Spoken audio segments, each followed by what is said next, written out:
Welcome back to Kaulignation, your one-stop shop for all things Kaulig Racing, Dingernation, SVGNation, and more. I'm Sean. Thanks for joining us for this video today. We're going to discuss a variety of topics today. Connor Zilisch unhappy with SVG over the Chicago Xfinity race. SVG hating V8 supercars at the end. Clarification on our Trackhouse to Dodge video. There's a lot of people pushing the Ford Red Bull card. We're going to tell you why that's not going to happen. And who are the three best road course racers this year statistically by NASCAR standards? All that in this video. More big thank you to our channel sponsors, Lynn over at SVG Nation and Alex over at Dingernation. Appreciate both of them. If you're an SVG fan, check out SVG Nation on Facebook. And if you're an AJ Allmendinger fan, check out Dingernation. Without them, it would be hard to get the support that we do. We are launching a Patreon program in the next week or two. Be on the lookout for that to get full podcast episodes and exclusive videos over there.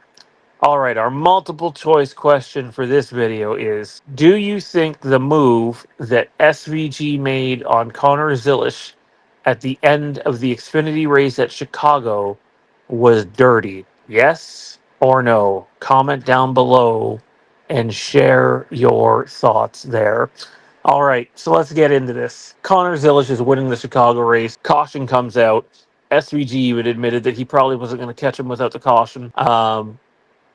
Then they get into it. The restart happens, and I don't know why Connor chose to do this, but if you remember turn one at Chicago, the same turn where SVG got wrecked last year by Chase Briscoe in the rain, there's like this inner wall, and it's hard to wrap your car around it. Like you can't hold the lane. There's no doubt about that. You're going to slide up. But if you're letting a car get under you entering turn one, then you need to be either A, prepared to go wider without hitting that outside wall on the exit, which we all know is extremely tight. And B, you also have to know that car below you has no chance of holding that line at that speed.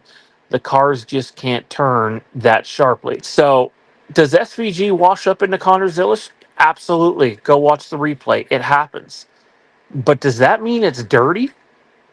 Absolutely not. Not only does he wash up and squeeze him out, I can almost guarantee you it was intentional. And there's nothing wrong with that. That is road course racing at the end of a race. That's two guys racing for the checkered flag. Despite them being on the same team, you give up that lower position and you are exposing yourself to be run up the racetrack. SVG could have been way more harsh on him than he was. He did not. It was a bit of a squeeze out and run. And honestly, Connor opened the door. If you're not going to protect that bottom lane, then it's your fault. The odds of you getting passed on the outside on that turn are not very strong. And yet Connor left that whole bottom lane open. So I understand that he came out and he made the quote that he thought that SVG would have raced him a little cleaner at the end, but I guess it is what it is, a learning experience. Make no mistake, it is a learning experience for Connor. He made a big mistake there. He threw away the race. Not that SVG wouldn't have caught him in any of the other turns. I mean, they're on a restart. But in that particular instance, that's racing. I watched AJ Allmendinger twice in the same year do that exact same move to Ty Gibbs in order to win races. And here we are, and SVG does it to Connor Zilisch. So I don't have a different view on that. I think that, well, I do have a different view than Connor. Connor thinks it was a little dirty, and I simply do not. I think that's road course racing, and if you're not willing to lay it all on the line to win a race at the end, then what are you doing there? SVG did an interview, I believe it would have been yesterday or the day before at this point, and it caught me off guard. You know, Ryan and I know that there's a bunch of audience members of this channel that are fairly new to NASCAR, so we do our best to try to educate you guys as best as we can. Um, and in return, you guys over the years have educated us on V8 supercar racing. What I didn't know is, after reading this interview, how much SVG hated V8 supercar racing at the end. And, you know, That shocked me. I thought he was just coming over for the NASCAR opportunity. It is more financially lucrative for him to be over here. It's a new challenge, but I didn't know he hated it. And then I reached out to one of our staff members here at the channel, also one of our sponsors, and the person who runs the SVG Nation Facebook group, Lynn, and she had this to say: SVG came to dislike racing in supercars. In his last year, the series changed to what we know as Gen 3 cars, and he was never happy with the way they performed. The first race of that year, there was controversy with their team when they thought they had permission to use dry ice in the car to keep it cool down, and then it wasn't allowed. SVG won the race and was stripped of his points, as was his teammate. He was criticized at the press conference after the race, which he won, because he wouldn't give answers to the questions.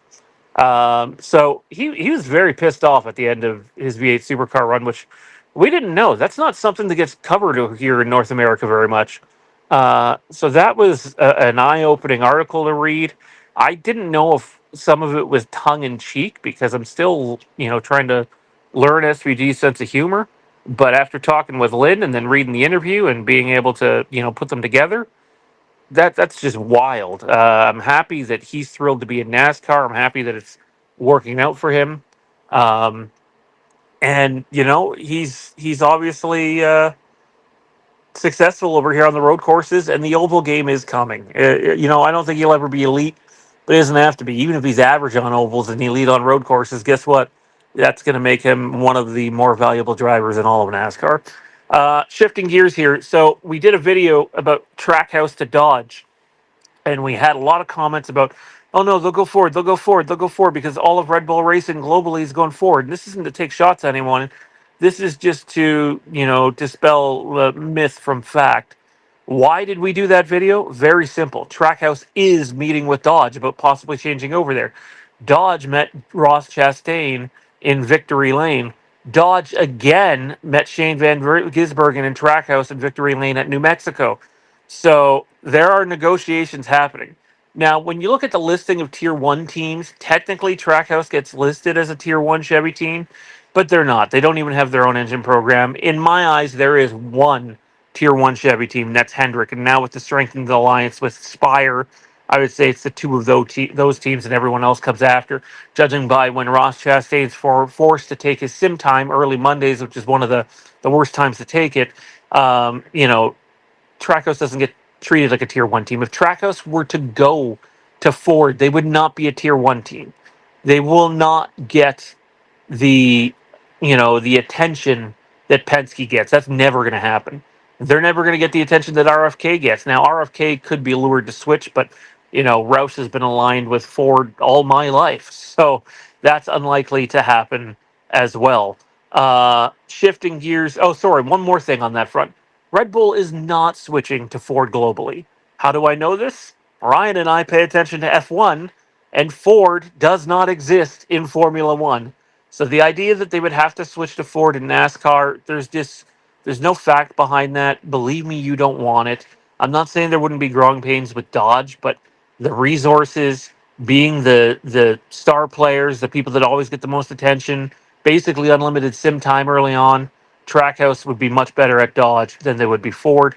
And there was a statistic put out, I think yesterday or the day before, who are the top 3 road course drivers this year statistically in NASCAR. That means how you're practicing, how you're qualifying, how you're running during the race, your driver rating, and your finishing position.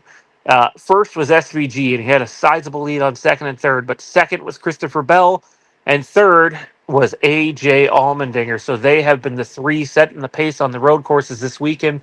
Stay tuned for our Sonoma preview tomorrow on the channel. Looking forward to turning left and right once again this weekend. And we will see all of you in the next video. Don't forget to like, comment, subscribe, turn notifications to all, and share the video.